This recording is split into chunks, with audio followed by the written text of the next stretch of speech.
Vamos a hablar acerca de un tema para mí especial. Preparé hace algún tiempo atrás para un evento de jóvenes en la costa atlántica y quisiera compartirlo con la congregación en esta mañana. Les voy a contar una historia. Pueden tomarla más como una parábola. Para el siglo XVII había en Urubamba, actual Urubamba, Perú, un hombre de ascendencia incaica llamado Sumak Kapa. ¿Cómo se llamaba? Sumak Kapa. Sumak Kapa había sido esclavizado por los españoles. Había perdido gran parte de su familia por lo que hicieron los españoles en las actuales tierras peruanas. Había sido saqueado, empobrecido, en fin, humillado por los españoles. Y de repente le habla su dios Inri, el dios Sol, y le dice a Sumak Kapa: ve al mar y toma un barco que te lleve hasta Madrid. Y reprende al rey español y a todo el pueblo español para que ellos se puedan arrepentir y alcanzar mi salvación. Bien, si ustedes fueran Sumak Kapa, ¿le harían caso a Dios? ¿Le harían caso a ese Dios que escucharon? Pregunto. Bien, Sebastián dice que no. Ok, si ustedes fueran Sumak Kapa, ¿le harían caso a su Dios? Sí, no, ok. ¿Por qué no le harían caso a su Dios? ¿Por qué no le harían caso a su Dios? Ok, si no tuvo defensa en su tierra, ¿verdad? ¿Cómo va a ir a tierra de ellos a amonestarlos? Ok. ¿Alguien más que no lo haría? ¿Por qué no lo haría? Había otras situaciones, al igual que Jonás, ¿no? Podía haber resentimiento, temor y sobre todo un conjunto de sentimientos en base a gente que quizás los estaba sintiendo y sometiendo. Ok, Parte de los motivos por los cuales no quisiera ir, temores. ok, muy bien, nos decían por aquí, porque estaría indefenso, por sus temores o resentimientos. Si me preguntan a mí sinceramente, y respondo de una manera muy humana, yo no habría ido.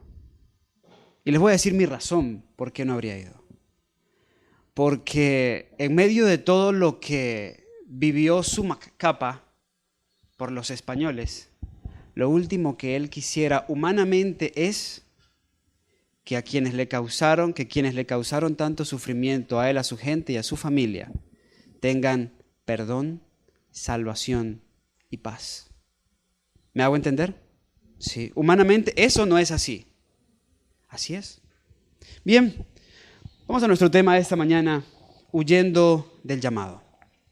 Muchos en este momento se encuentran huyendo del llamado mientras el mundo lo necesita, mientras su Dios tiene un gran plan para ellos.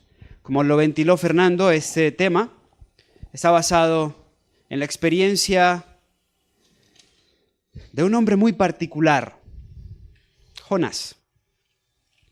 ¿Y por qué digo un hombre muy particular? Bueno, en las Escrituras, si hay un manual de cómo no ser un profeta, es el libro de Jonás. Si en las Escrituras hay un manual, un libro por excelencia, un ejemplo por excelencia, que nos pueda servir para ilustrar qué no debe hacer un profeta, nos serviría Jonás. Pero como paradoja, es interesante que en las Escrituras no se registra un evangelista más efectivo que Jonás. Vamos al libro de Jonás, en el capítulo número 1, huyendo del llamado. Bien, de manera introductoria, les comento, Jonás viene del hebreo paloma.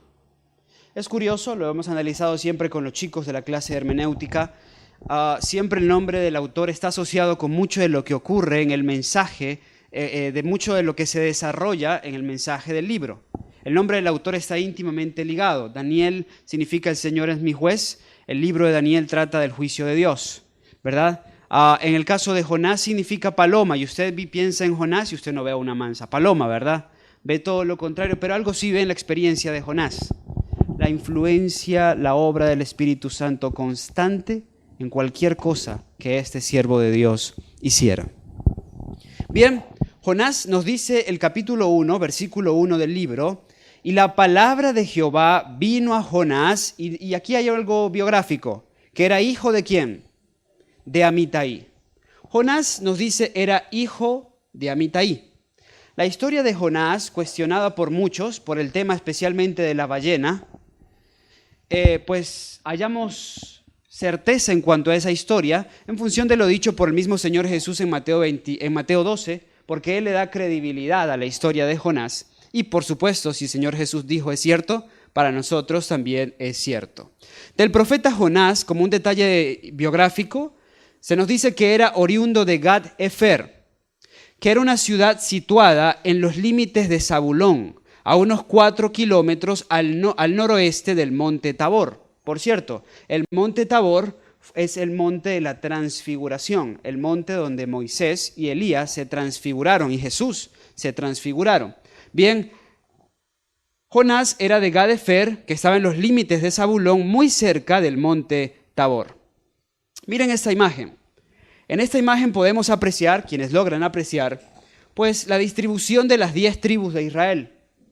Desde las más pequeñas, como Benjamín, como Dan, hasta las más grandes, como Manasés o Judá.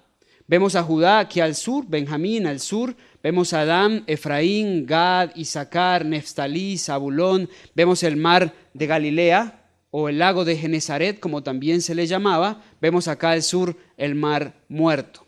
Bien, así estaban distribuidas las 10 tribus para los días de Jonás.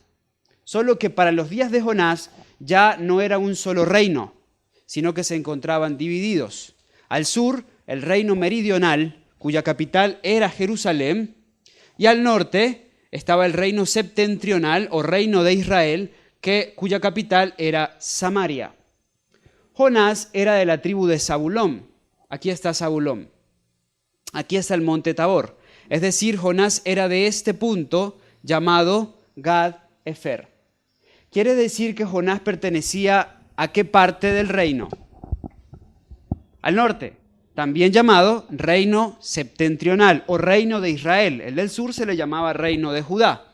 Bien, Jonás era un profeta del norte, tal como Oseas, tal como Amós, tal como Eliseo, tal como Elías. Eran profetas del norte, a diferencia de Jeremías, de Isaías, que eran profetas del sur, del reino meridional. Bien, aquí comenzamos a analizar algunos detalles y vuelvo a esta imagen. Después de ver un poco de dónde estaba situado el profeta, de dónde era el profeta, nos dice que el profeta Jonás, no solamente hallamos registro de él en el libro de Jonás, sino también en Segunda de Reyes 14:25. Y vamos todos en nuestras Biblias a Segunda de Reyes capítulo 25, porque vamos a ver un detalle interesante. Fue Jonás el que predijo la prosperidad de Israel en los días de Jeroboam II, rey de Israel. Vamos entonces a Segunda de Reyes, capítulo 14, versículo 25. Ahí se nos menciona a Jonás y nos dice lo siguiente. ¿Están ahí? ¿Amén? ¿O misericordia? Amén. Muy bien. Segunda de Reyes 14, 25. Nos dice así.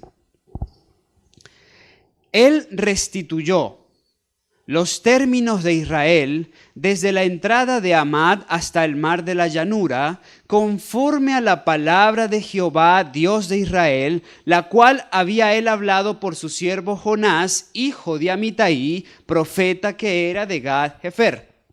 Entonces noten, en la otra parte de las escrituras que nos habla de Jonás es aquí en Segunda de Reyes 14 y nos da una característica interesante.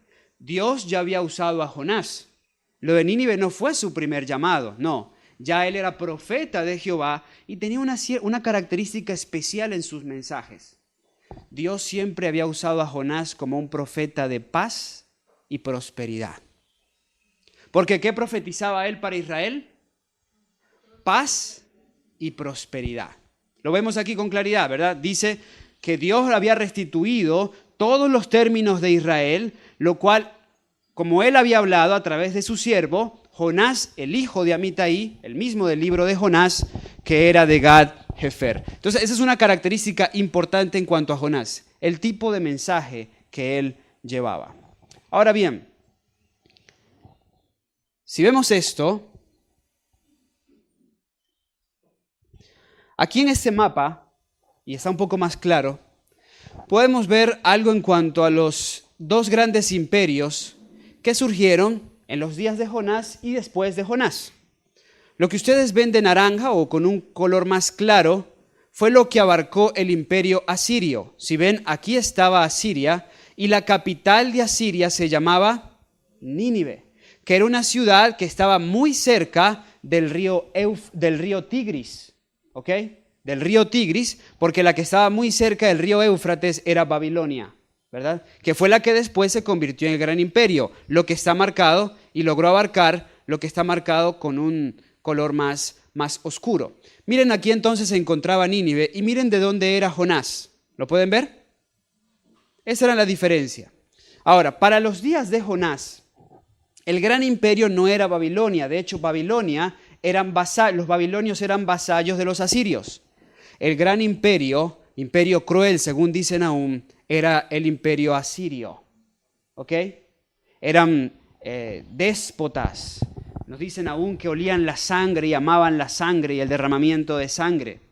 Bien, los ninivitas eran los que tenían la capital del imperio asiria y desde ahí salieron todas las grandes operaciones de los asirios para extender su imperio que, si se dan cuenta, llegó hasta el mismísimo Egipto. Ahora bien, cuando Jonás estaba en su ministerio, los ninivitas ya habían hecho incursiones a las tierras de Israel. La habían saqueado varias veces. Habían causado muchos problemas y muchos males en medio de Israel.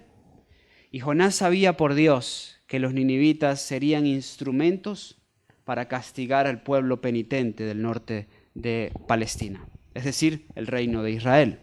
¿Me hago entender?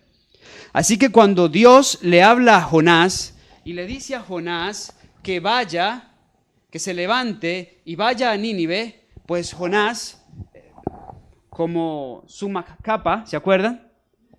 Pensó, a ver, Dios me está mandando a mí a que yo deje mi tierra y vaya a Nínive a predicarles por la destrucción que vendrá sobre ellos si no se arrepienten. Imagínense a Jonás. La verdad, diría Jonás, que destruyan a Nínive para mí no es una mala idea. Para mí es agradable, porque son nuestros enemigos, son quienes nos han causado daños, son quienes nos han molestado, quienes han saqueado nuestros tesoros. Para mí no es malo. Así que quizás si yo no voy, pues nadie le da el mensaje, ellos no se arrepienten y de todas, Dios los destruye. Pero si yo voy, yo conozco a Dios. Y lo más seguro es que Él va a hacer hasta lo último para lograr el arrepentimiento de ellos y perdonarlos. ¿Se acuerdan ustedes que en el capítulo 4 del libro de Jonás, cuando ya Nínive fue perdonada, Jonás dice, yo sabía que tú los ibas a perdonar, ¿se acuerdan? ¿Y estaba molesto por eso? La molestia que vemos en el capítulo 4 revela que era lo que en realidad deseaba Jonás. Y el hecho de que él haya cumplido finalmente el ministerio y haya predicado los 40 días en Nínive y finalmente haya buscado un lugar en algún monte elevado, un sitio VIP para ver la destrucción de Nínive, revela que él lo que deseaba era que Nínive fuera destruida. Él no quería el bien, no quería que fueran salvados los ninivitas por razones que conocemos. Alguien pudiera decir, hermanos, se está poniendo sentimientos muy pérfidos en el corazón de Jonás. Los profetas eran hombres. Y según las Escrituras, por ejemplo, Santiago, Elías era un hombre con pasiones semejantes a las nuestras. Se molestaban, se irritaban, a veces gritaban, se exasperaban. Miren a Moisés, 40 años con Dios, y un día Dios le dijo, toca la piedra, y le pegó con rabia, como si el poder viniera de él. Podemos ver la experiencia de Elías, después de haber hecho descender fuego del cielo, se deprimió. Podemos ver la experiencia de distintos hombres de las Escrituras y nos vamos a dar cuenta que aunque eran profetas, siervos de Dios, seguían siendo hombres. Ellen White, como madre, tuvo muchos problemas. Tuvo un hijo rebelde que hasta después de los 40 años fue que se vino a convertir. Después de los 40 años, la profetisa, Ellen White. Bien, Jonás era un hombre como nosotros. Y si nos ponemos en su situación, en su lugar, y pensamos un poco conforme a la naturaleza humana, vamos a entender el por qué él, en primer lugar, por qué él rechazó el llamado. ¿Por qué rechazó ese llamado? ¿Por qué? Por un prejuicio basado en el nacionalismo, por un prejuicio basado en una concepción humana. Y aquí vamos a comenzar a analizar distintas razones por las cuales muchas personas huyen del llamado de Dios para su vida. ¿Por qué? Porque muchos huimos del llamado de Dios por nuestros prejuicios. Hay quienes no trabajan con los homosexuales o no trabajan para ayudar, para poder convertir al homosexual o a un miembro de la comunidad LGTB, porque para algunos un pecado es más grave que otro. Pero la verdad, hermano, es que pecado es pecado delante de Dios. Y el egoísta, según camino a Cristo, es igual que el borracho, y el mentiroso, igual que la meretriz, y el fornicario, y que tiene malos pensamientos, es igual que el homosexual, porque es pecado. Punto. Hay quienes por nuestros prejuicios en contra de unas personas o una nacionalidad, no trabajamos con ellos ni por ellos. Yo he escuchado tantas cosas y ahora pues de moda está el asunto de Venezuela. Recuerdo un hermano estando en Venezuela, un ingeniero conocido, trabajaba con nosotros allá un buen tiempo en la fundación, que él decía, yo no contrato nunca, no trabajo más con colombianos porque siempre que trabajo con colombianos me roban. Y era un hermano de la fe. Y eso le limitaba a él a acercarse con una persona de esta nacionalidad por su prejuicio, su falsa concepción y por una distorsión del pensamiento, la generalización. El hecho de que uno, dos o tres lo hagan no significa que todos lo hagan, ni que la mayoría lo haga. ¿Me hago entender? Pero eso es muy fácil caer en ese tipo de pensamientos por las distorsiones que tenemos nosotros en nuestra mente. Ahora bien, en el caso de Jonás, su prejuicio, su odio, su rencor, su resentimiento lo motivó en primer lugar a huir de su llamado. Pero no fue lo único. Hay otras razones por las cuales Jonás huyó de su llamado.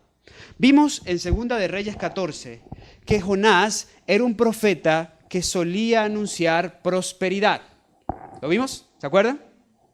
Jonás profetizaba prosperidad, es decir, su línea temática, lo que él manejaba eran mensajes de prosperidad, mensajes de paz, mensajes de amor.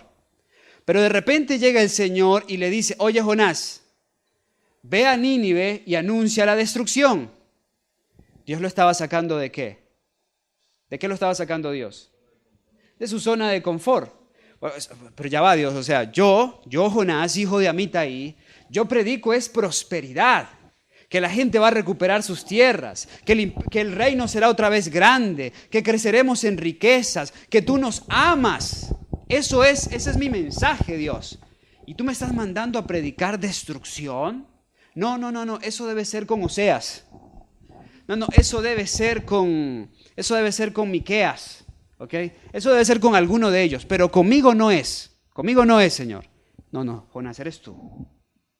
Muchos de nosotros huimos del llamado cuando Dios nos saca de nuestra zona de confort. Huimos del llamado de Dios cuando Dios nos pide hacer algo que nosotros, no estamos acostumbrados a hacer o no nos gusta hacer. ¿Me hago entender? Entonces huimos del llamado del Señor. No, Señor, pero es que mi área es, o sea, yo puedo servirte bien es en cocina, o sea, aquí es donde yo te puedo servir. Pero hermanos, el que llama es el que habilita. Si el que le está llamando si el que le está llamando genuinamente es Dios, y usted tiene que cerciorarse de ello, pues Él mismo se va a encargar de habilitarle para que usted pueda cumplir el propósito de ese llamado. ¿Me hago entender? Hay quienes, no, ya va a ser, es que yo trabajo en esta área, o sea, yo no hago eso otro, o sea, eso que lo haga otra persona. O no, Señor, a mí me gusta hacer es esto.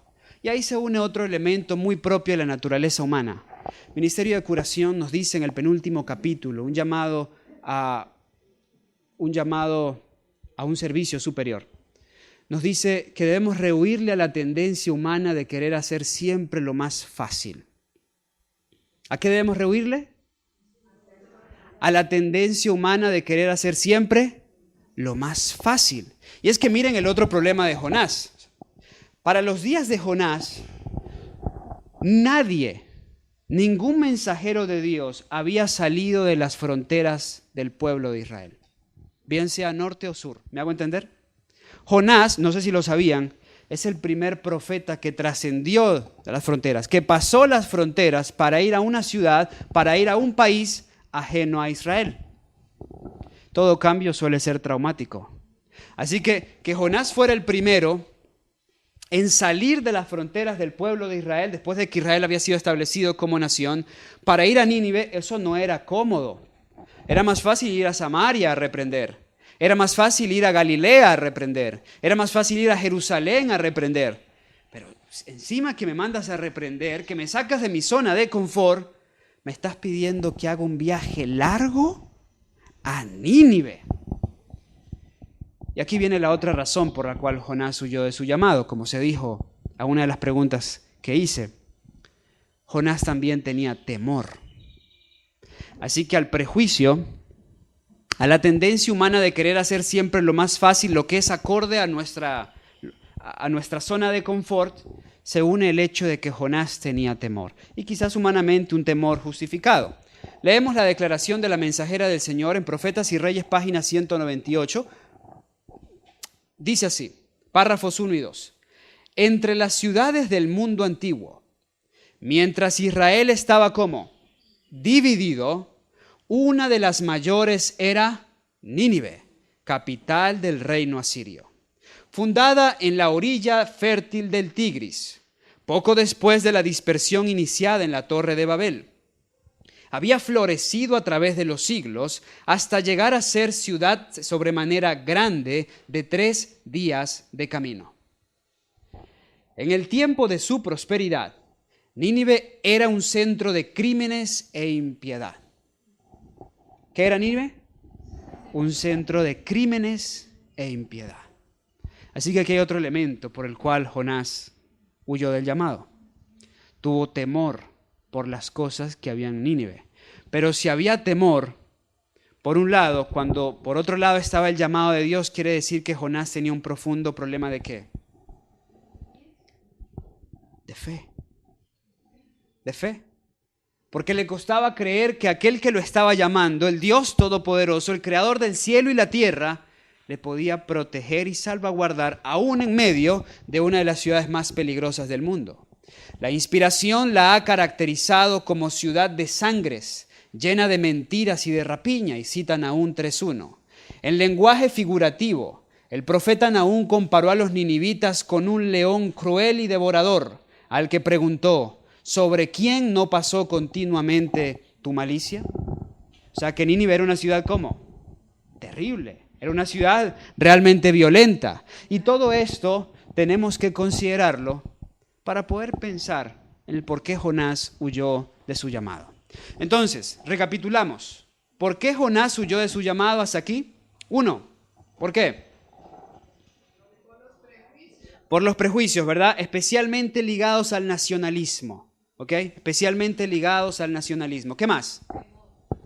Por temor, porque Nínive era una ciudad peligrosa, pero eso revela que a él le faltaba fe. Bien, ¿por qué otra razón huyó del llamado? Por su amor al confort, ¿verdad? A lo cómodo, a lo que yo hago, a lo que yo sé, a mi zona donde me siento agradado y satisfecho. ¿Por qué más? Está muy ligado a esa última. Por el deseo acorde a la naturaleza humana de querer siempre hacer lo más fácil. Te pregunto, no hemos terminado en cuanto a las razones por las cuales huyó del llamado, pero te pregunto, ¿puedes tú en este momento estar huyendo del llamado de Dios por alguna de estas razones? ¿Puedes tú o puedo yo estar huyendo en este momento del llamado de Dios por alguna de las razones por las que huyó Jonás? Y puede que tú y yo no estemos haciendo en Venezuela llaman pataleta, ¿sí? Cuando el niño se tira al piso y zapatea y, en fin. Puede que tú y yo no estemos haciendo una como esas, como la que hizo Jonás. Sin embargo, de otras maneras, bajo las mismas razones, estemos huyendo del llamado de Dios para nuestras vidas. Volvamos a Jonás 1. Leemos el versículo 2. Porque a Jonás, hijo de Amitai, Dios le dio una orden. Una orden que nos hace también a nosotros, una orden, un imperativo que nos da a nosotros también. Porque Dios a Jonás le dice, levántate y ve a Nínive. La orden de Dios era clara. Jonás, levántate y ve a Nínive. Cada vez que esa expresión levántate está en las Escrituras, es porque hay un llamado detrás, un llamado de Dios para hacer luz, un llamado de Dios para alcanzar una misión, para cumplir un propósito. Viene a mi mente el texto de Isaías 60, versículo 1, donde nos dice, levántate y resplandece, que ha venido tu luz y la gloria de Jehová ha nacido sobre ti. ¿Cómo comenzó el llamado de Dios? Levántate. Igual le dijo a Jonás, levántate y ve a Nínive, aquella gran ciudad, y pregona contra ella, porque ha subido su maldad delante de mí. Esta es una de esas expresiones bíblicas que a mí me llena de mucho, de inquietud y hasta cierto punto de temor, porque su maldad ha subido delante de mí. Me recuerda lo de Sodoma, ¿se acuerdan? En Génesis 18, podemos ir allí. Génesis capítulo 18, leemos en los textos 20 y 21 lo siguiente.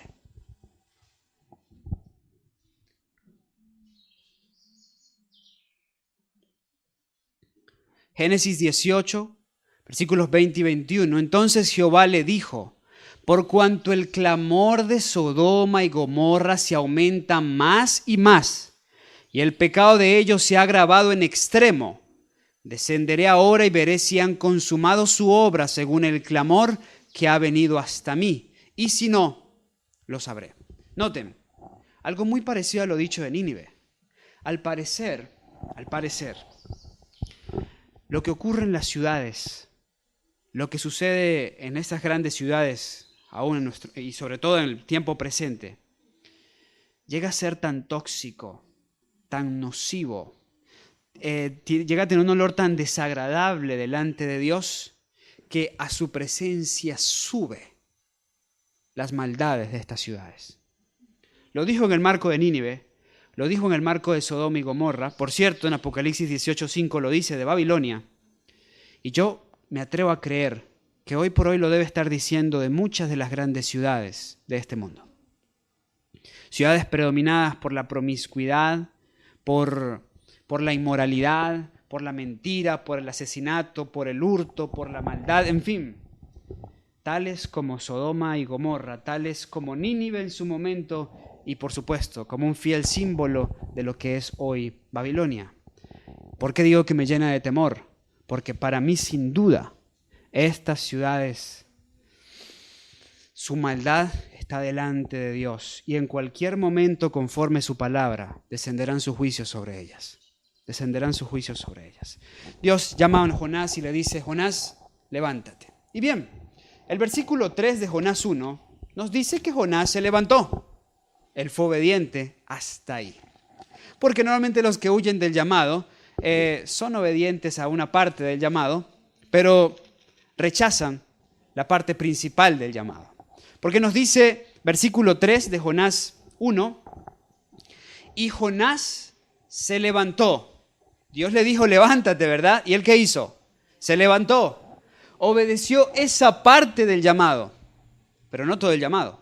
Porque nos sigue diciendo el texto, se levantó para huir de la presencia de Jehová a Tarsis. Y descendió a Jope y halló un navío que partía para Tarsis, y pagando su pasaje entró en él para irse con ellos a Tarsis de delante de Jehová. Atención con este mapa. Quizás le va a costar ver por la hora y la luz. Aquí estaba Jonás en Israel. Jope se encontraba en la costa oriental del mar Mediterráneo. Jonás descendió allí a Jope para tomar un barco que le hiciera atravesar todo el mar Mediterráneo para llegar a Tarsis, que era una ciudad portuaria que se encontraba en la península ibérica, en la actual España. Es decir, Jonás se propuso cruzar todo el mar Mediterráneo hasta donde podían llegar en ese entonces, porque recuerden que ellos no avanzaban de aquí hacia allá, ¿verdad? Hacia donde se encontraban las que hoy en día llamamos las Américas, ¿verdad? Así que Jonás se propuso ir lo más lejos que él pudiera ir de la presencia de Dios. Algo curioso, y ustedes sonríen y yo sonrío, me acuerdo del salmista, el Salmo 139, ¿se acuerdan? ¿A dónde huiré de tu presencia? Y noten algo, ese salmo lo escribió David, y David lo escribió aproximadamente unos 400 años antes de Jonás. 300 para ser más exacto, 300 y un poquito.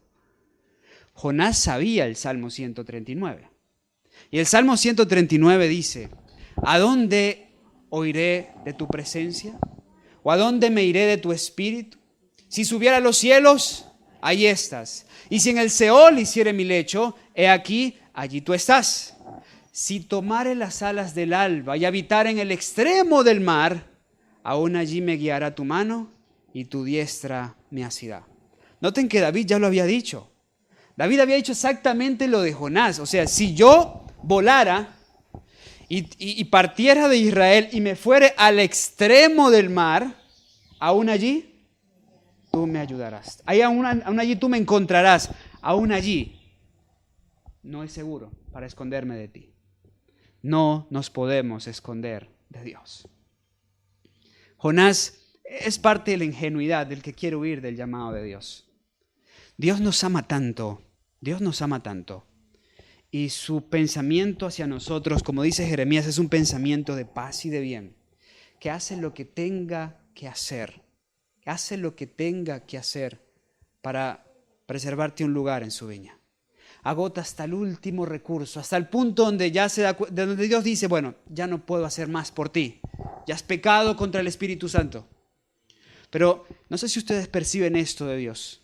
Con frecuencia le fallamos al plan A de Dios y Él dice, tranquilo, tengo un plan B, vamos. Y le fallamos al plan B y Dios dice, tranquilo, que tengo un plan C, vamos. Y le fallamos al plan C y Dios dice, tranquilo, que tengo un plan D, vamos. Siempre Dios agotando hasta el último recurso para que su perfección se pueda revelar en nosotros.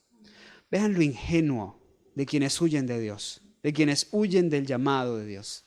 Tomar un barco y navegar, cruzar todo el Mediterráneo para llegar a Tarsis. Versículo 3, como dijimos, nos dice, y Jonás se levantó para huir de la presencia de Jehová a Tarsis. Pero algo que me gusta de este versículo 3 es ese detalle donde dice, y descendió Jonás. ¿Saben? Cada vez que la Biblia habla del descenso físico, y realmente había un descenso de Gadefer a Jope, había un descenso en cuanto a relieve, pero cada vez que la Biblia habla de un descenso, no solamente nos denota un descenso geográfico, un descenso físico, también un descenso espiritual. La parábola del buen samaritano nos dice que el hombre que fue asaltado por ladrones descendía de Jerusalén a Jericó. Se encontraba seguramente huyendo del llamado de Dios para estar en su casa, en Jerusalén. La historia de Sansón nos dice que Sansón descendió de Dan a Timnat, a tierras filisteas. Y la misma palabra nos dice que Jonás, huyendo de su llamado, descendió. Descendió de Gadefer hasta Jope, donde él esperaba conseguir un barco que finalmente encontró para huir de Dios a Tarsis. Y miren la situación, miren lo absurdo, sigamos viendo lo absurdo de huir del llamado de Dios. ¿Por qué? De Jope a Nínive, de Jope, no de Gadefer. De Gadefer era mucho menos. Pero si aún en Jope él se hubiera arrepentido y dicho, no, saben que eso es tonto huir de Dios. No, me voy a Nínive. le hubiera tomado 800 kilómetros para llegar a Nínive.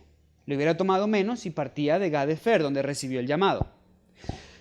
Pero él dijo, no, me voy de aquí porque esto va en contra de mis ideas, porque esto va en contra de mi mensaje, porque esto me saca de la zona de confort y porque yo no quiero que se salven esos condenados asirios.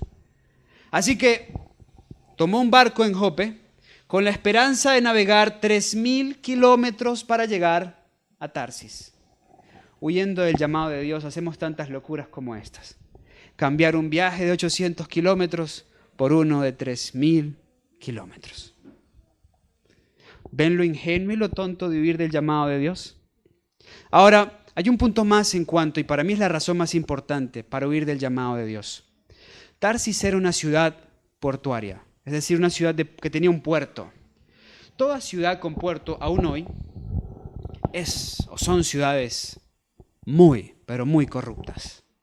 Porque hay mucho comercio, porque en esos puertos hay mucha prostitución, ahora de todo tipo, porque obviamente como hay dinero, como hay transacciones económicas, el ladrón también quiere estar aquí, quiere estar allí, el que hace trampa, el que no es íntegro, el que es mentiroso. En fin, en los puertos solemos encontrar mucha gente y la gran mayoría con poca virtud. Tarsis representa hoy fielmente lo que hoy es el mundo.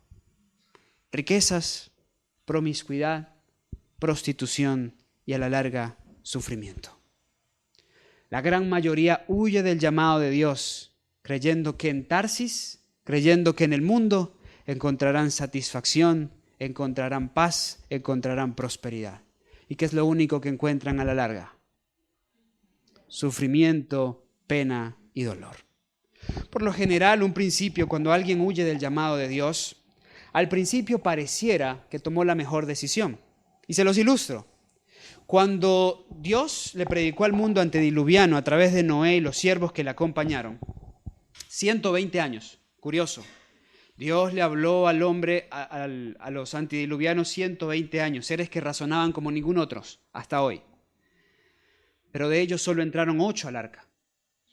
Solo la familia de Noé, con sus respectivas esposas, y seguramente dentro de esos 8 había más de uno que estaba ahí más porque Noé era su padre, que porque tuviera convicción. ¿Me hago entender? Bien, 120 años hablándole a seres racionales, los más racionales de toda la historia, y no entraron al arca. Una vez le habló a los animales, que no razonan, y entraron de 2 en 2, como Dios le dijo que entraran. Ahora bien, cuando se cierra la puerta de la gracia, pregunto, ¿inmediatamente comenzó a llover? No. Génesis nos dice que pasados 7 días fue que comenzó a llover. Es decir, al 8º día se comenzaron a sentir las precipitaciones, iniciaron las lluvias. Durante esos primeros 7 días, ¿quién era en evidencia el que había tenido la razón? Los que habían tenido la razón. Los antediluvianos, los impíos.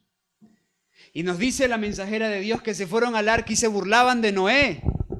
Le dice, oye Noé, ya pasaron 2 días, no vino lluvia. Sal, no seas tonto. Y escarnecían a Noé. Pasó el 3er día, pasó el 4.º día, pasó el 5.º día y no había lluvia. Ni una nube, ni señal de lluvia. ¿Quién parecía que tenía la razón allí? Siempre que nosotros huimos del llamado de Dios para tomar el camino del mundo, al principio y solo al principio parece que acertaste, pero a la larga vienen las consecuencias. Vienen las consecuencias. Muchos hoy huyen de Dios buscando su Tarsis. Sí, buscan su Tarsis. Buscan placer en el mundo. Buscan congratulación en el mundo. Buscan complacencia en el mundo y así se apartan del gran llamado y el noble propósito de Dios para sus vidas. Pero ¿saben qué? Dios es persistente. Dios es insistente. Dios no se conforma y nunca se ha conformado con nuestro fracaso. Y a Jonás le tuvo los elementos necesarios para reintroducirlo en el llamado. Una tormenta y un pez. Una tormenta y un pez. Esos son los mecanismos de Dios para introducirnos al llamado. A Nabucodonosor, licantropía. Le hizo creer que era bestia, le confundió la mente durante 7 años para que se humillara y aceptara el llamado de Dios para su vida. A Jonás, una tormenta y un pez. ¿Qué estará usando Dios contigo? ¿O qué va a usar Dios contigo para reintroducirte a su llamado? ¿Hasta dónde tendrá que ir Dios para que comprenda su propósito benéfico, su propósito benévolo contigo y el gran deseo que tiene de salvarte? En mi experiencia he visto a Dios como tormenta y como pez utilizar cáncer, utilizar enfermedades, utilizar desgracias, utilizar situaciones difíciles, personas complejas, complicadas, para hacernos entender que Él nos ama y que su propósito con nosotros es realmente conspicuo, realmente elevado. Para Jonás hubo una tormenta y hubo un pez. ¿Qué tendrá Dios que usar contigo? ¿Qué tendrá Dios que usar contigo? Leamos algunas declaraciones de la mensajera de Dios en cuanto a Jonás. Mientras el profeta pensaba en las dificultades e imposibilidades aparentes de lo que se le había encargado, se sintió tentado a poner en duda la prudencia del llamamiento. Puso en duda la prudencia de Dios. Desde un punto de vista humano, parecía que nada pudiera ganarse proclamando un mensaje tal en aquella ciudad orgullosa. Y tengo que anexar otro punto más a las razones por las cuales huimos del llamado para completar 6. Y es que muchos huyen del llamado de Dios por temor a qué dirán. Por temor a qué dirán. ¿Qué dirá mi familia? ¿Qué dirán mis amigos? ¿Qué dirán los que estudiaron conmigo? ¿Qué dirán mis compañeros? ¿Qué dirán aquellos que estaban conmigo? ¿Qué dirán? Jonás le tenía miedo a qué dirán. Jonás sabía, si yo profetizo y el Espíritu Santo acompaña mi trabajo, se van a arrepentir. Y si se arrepienten, me van a hacer quedar a mí como qué. Me van a hacer quedar a mí como qué. Como un falso profeta, como un mentiroso. Y Jonás, velando por su imagen, velando por el qué dirán de mí, ¿qué van a decir de mí? Que yo con los cristianos, que yo usando falda, me van a decir conejo, que yo comiendo zanahoria y lechuga, ¿sí? ¿Qué van a decir de mí? Muchos de nosotros, por el temor al qué dirán, y somos víctimas abyectas del qué dirán, por temor al qué dirán, huimos del llamado de Dios. Nos dice de Jonás, se olvidó por el momento de que el Dios a quien servía era omnisciente y omnipotente. Mientras vacilaba y seguía dudando, Satanás le abrumó de desaliento. Satanás aprovechó y capitalizó todo esto. A Jonás se le olvidó quién era el que le llamaba. Bien dice la mensajera de Dios, no tenemos nada que temer. ¿Cuánto? Nada, a menos que olvidemos cómo Dios nos ha conducido hasta aquí. No hay nada que temer. ¿Cuándo tememos? Cuando se nos olvida lo que Dios ha hecho por nosotros y quién es nuestro Dios. A Jonás se le olvidó, Satanás lo capitalizó. Nos dice, el profeta fue dominado por un gran temor y se levantó para huir de la presencia de Jehová a Tarsis. También nos dice la profeta, en la página 199 de Profetas y Reyes, si cuando recibió el llamamiento, Jonás se hubiese detenido a considerarlo con calma, podría haber comprendido cuán insensato sería cualquier esfuerzo de su parte para escapar de la responsabilidad puesta sobre él. Pero no se le dejó continuar mucho tiempo en su vida insensata. Mas Jehová hizo levantar un gran viento en el mar, e hízose una tan grande tempestad en el mar que pensóse se rompería la nave. Y los marineros tuvieron miedo, y cada uno llamaba a su Dios, y echaron a la mar los enseres que había en la nave para descargarla de ellas. Jonás, empero, se había bajado a los lados del buque y se había echado, ¿a qué? A dormir. ¿Qué hizo Jonás? Dios llamándolo, el mundo en tempestad, el mundo en tinieblas, el mundo con gran necesidad, y Jonás, como buen laodicense, durmiendo. Como buen laodicense, Jonás, durmiendo. Dice la profeta, si el profeta hubiese obedecido sin vacilación, se habría ahorrado muchas experiencias amargas y habría recibido abundantes bendiciones. Hoy, chicos, hermanos, uno se ahorra muchas experiencias amargas si le cree a Dios. Dios no quiere la vía dolorosa para nosotros. No quiere el camino difícil para nosotros. Te dice, mira, ese es el llamado, esta es la invitación. ¿Por qué no lo aceptas? ¿Por qué no me crees que mis pensamientos en cuanto a ti son pensamientos de paz? Pero uno no le cree a Dios. Y como no le cree a Dios, pues Dios tiene que dejar que cosechemos lo que sembramos.